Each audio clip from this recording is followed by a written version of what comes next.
Olá, eu sou a doutora Carolina Capurusso, pediatra e colaboradora voluntária das orientações de retorno à aula com segurança elaborados pelas Secretarias de Estado de Saúde e de Educação de Minas Gerais.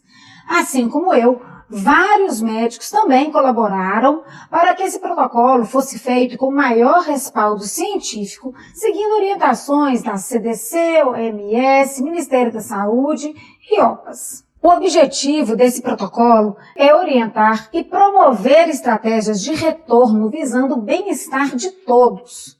Sabemos que a infecção pelo novo coronavírus, ou SARS-CoV-2, está desde o final de 2019, sendo que no fim de março a OMS considerou pandemia.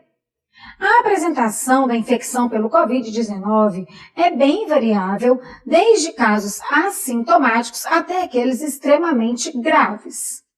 Outro fator importante a considerar é que crianças de 0 a 19 anos têm sim um quadro bem mais benigno, sendo que 85 a 95% evolui de forma assintomática, leve ou moderada na fase aguda da doença. As condições de segurança e de saúde são extremamente necessárias para que esse retorno seja feito com consciência e seguro para toda a comunidade escolar. O diálogo contínuo entre pais, professores, gestores, unidades básicas de saúde e mesmo autoridades sanitárias locais são muito importantes, assim como a capacitação de todos no entendimento dessa nova infecção. O que é importante a gente esclarecer para todos sobre os grupos de riscos, os sinais e sintomas, meios de transmissão, formas de prevenção e, obviamente, detecção e isolamento de casos suspeitos e confirmados para que não haja uma grande manifestação dessa doença. Quais seriam, então, os grupos de risco em pediatria? Seriam aqueles pacientes que podem evoluir, sim, com formas graves, e esses, preferencialmente, devem permanecer no ensino remoto ou comparecerão ao retorno presencial com liberação do médico para que haja esse conjunto médico, escola e família. São eles: lactentes até 1 ano, crianças portadoras de doenças crônicas como cardiopatias, pneumopatias, nefropatias e tantas outras, malformações complexas, síndromes genéticas como, por exemplo, a síndrome de Down, pessoas com imunidade baixa, seja primária, secundária ou mesmo por uso crônico de medicações e, claro, aqueles que têm condições especiais de saúde. Já os colaboradores e funcionários que se enquadram no grupo de risco, eles devem permanecer suspensos das atividades presenciais e realocados para algum serviço remoto. São eles: pessoas acima de 60 anos, gestantes, portadores de doenças cardíacas, pulmonares ou mesmo diabetes descompensadas, aqueles que têm doenças renais e hepáticas em estágio avançado, síndromes cromossômicas, alterações na imunidade e imunossupressão também secundária a doenças ou medicamentos, assim como a obesidade, que seria considerada o IMC acima de 40 kg por metro quadrado. Quais seriam os sinais e os sintomas da Covid-19, então, para que nós fiquemos alertas? Dor de cabeça, dor de garganta, perda de olfato e do paladar, náuseas, vômitos, diarreia, diminuição do apetite e, claro, os mais importantes e frequentes: febre, tosse e a própria dificuldade para respirar. Um fator importante é a gente definir o que seria essa síndrome gripal para que essas pessoas entrassem em isolamento e procurassem o atendimento médico da forma mais rápida possível. Bom, essa síndrome gripal ela é caracterizada por indivíduos com 2 ou mais dos seguintes critérios: febre, calafrio, dor de garganta, dor de cabeça, tosse, coriza e alterações do olfato e do paladar. Como se dá, então, a transmissão da Covid-19? Sabemos que o principal meio de transmissão é através das gotículas de saliva, espirro, tosse e catarro, E isso pode acontecer por contato direto com a pessoa contaminada, como por exemplo aperto de mãos, posterior contato com olhos, nariz e bocas, ou mesmo contato com superfícies que estejam contaminadas e, claro, depois colocar na sua boca, olhos e nariz sem realizar a higienização. Quais seriam, então, as medidas preventivas da Covid-19 para que nós tenhamos segurança no retorno escolar? Primeiro e o principal é o distanciamento social. Consideramos que 1,5 m, de acordo com as diversas orientações, seja necessário para que haja essa medida preventiva eficaz. Depois, o uso de máscaras e protetores faciais por todos. Lembrando aqui que aquelas crianças abaixo de 2 anos não é recomendado a utilização de máscaras. E para os demais, tem que ter uma conscientização do uso adequado destes. Além disso, a limpeza frequente das mãos e das superfícies é extremamente importante. Etiqueta respiratória, ou seja, cobrir a boca ao tossir, não olhar para a pessoa quando estiver tossindo também é de suma importância, assim como o isolamento dos casos suspeitos e confirmados, assim como dos contatos que tiveram com essa pessoa. Falando um pouco da higienização das mãos. O que tem que ser feito? Ela deve ser frequente, utilizando água e sabão ou álcool gel, pelo menos por 20 segundos e secar com papel toalha descartável. Essa higienização frequente tem que ser na entrada da escola, na entrada da sala de aula, assim que tiver contato com alguma superfície, após ir ao banheiro, após receber o seu lanche, e sempre orientada pelos funcionários e responsáveis por aqueles estudantes. Enquanto as máscaras, a gente tem que ter clareza que antes de colocar a máscara é necessário higienizar as nossas mãos. As alças, elas devem ficar atrás da orelha ou da cabeça. É importante que cubra completamente a boca e o nariz, sem deixar os espaços nas laterais. Também é muito bom frisar que a gente não deve tocar a parte da frente da máscara para não contaminá-la.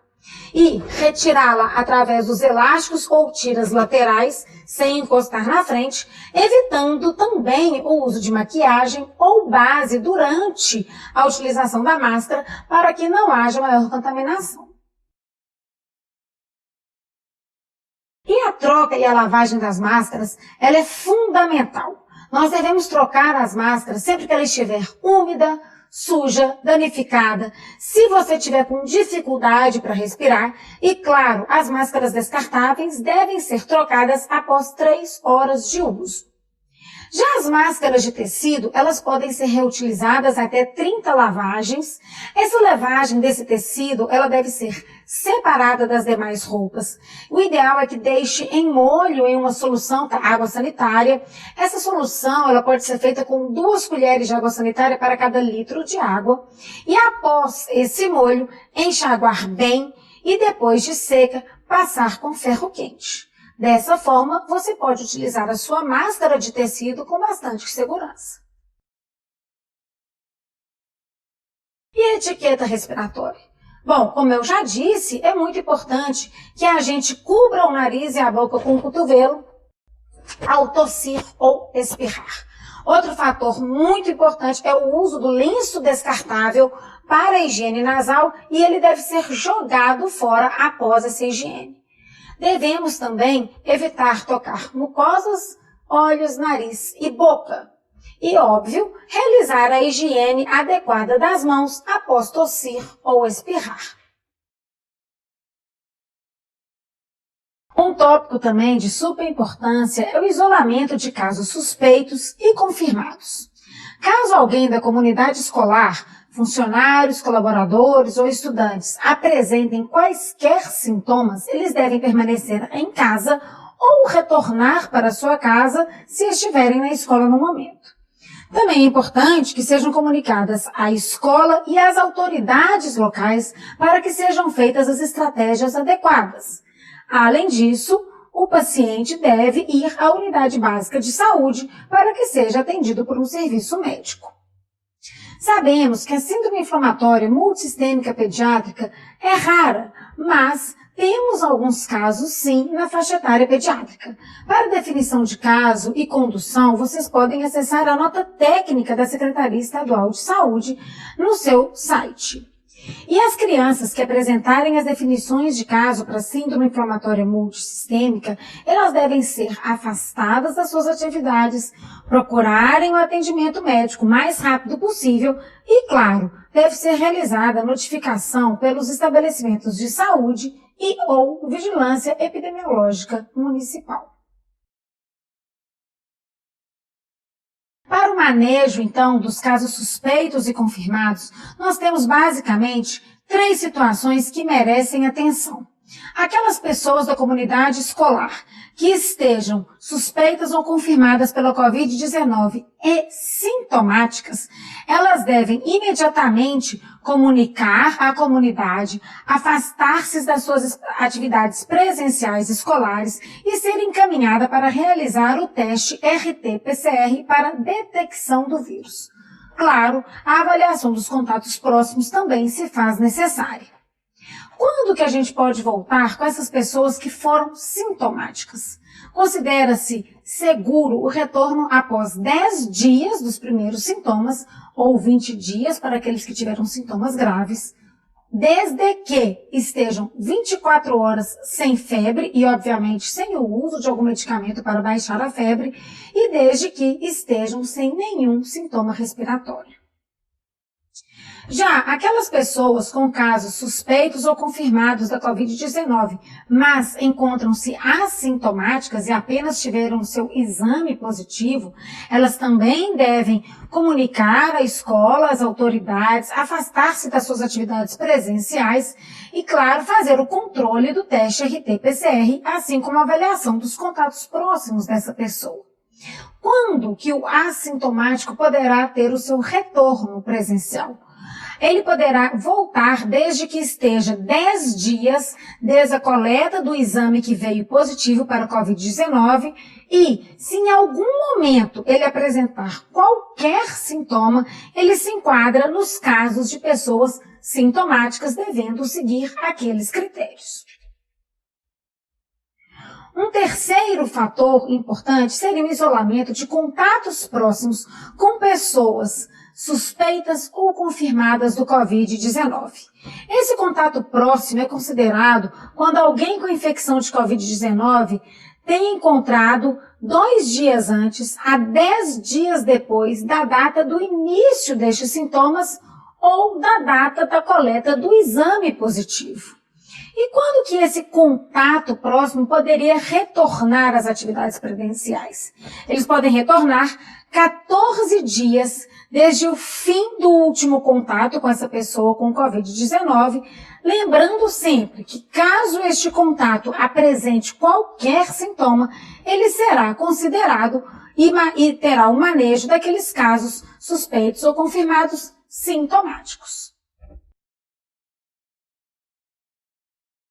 Já as orientações para a entrada escolar, elas são um pouco mais específicas. É importante fazer uma entrada escalonada. O que é isso? Algumas turmas com algumas diferenças de horários, preferencialmente por mais portões de entrada e de saída. É necessário disponibilizar recipientes em álcool gel na entrada também, assim como a aferição da temperatura corporal através do termômetro digital infravermelho. Professores e colaboradores, eles têm um papel fundamental nessa comunidade escolar. O que eles deveriam fazer? Higienizar as mãos ao chegar na unidade e antes de iniciar as suas atividades. Manter essa higienização frequente das mãos e orientar os seus alunos. Fazer o uso adequado da máscara, seja descartável ou máscara de tecido, assim como a face shield, ou protetor facial. Eles também devem orientar e auxiliar sobre o uso e retirada adequado dessas máscaras por todos. Supervisionar os ambientes compartilhados, evitando aglomerações e garantindo o distanciamento de 1,5 metro, tanto entre os profissionais quanto os alunos. E, claro, não fazer o uso de armário compartilhado com nenhum colega. Os gestores e coordenadores, ele tem um ponto focal e multiplicador dessas recomendações. É necessário que eles estabeleçam uma interlocução com os pontos de atenção à saúde, que é a atenção primária de saúde, e acompanhar o retorno dessas crianças ou desse profissional da comunidade. Também é necessário que os gestores orientem sobre a suspensão das atividades presenciais de colaboradores de risco, assim como crianças que se enquadram em risco, garantir o cumprimento das medidas preventivas e, caso seja necessário, a realização de reuniões, preferencialmente ao ar livre, por videoconferências ou telefones e mantendo sempre, caso presencial, distanciamento de 1,5 metro. O reconhecimento e a notificação dos casos de síndrome gripal, assim como a orientação para procurar atendimento na unidade básica de saúde, também é muito importante que seja realizado por um gestor que mantenha o foco daquela comunidade. Maiores detalhes sobre esses protocolos vocês podem encontrar nos sites das Secretarias Estaduais de Saúde e de Educação.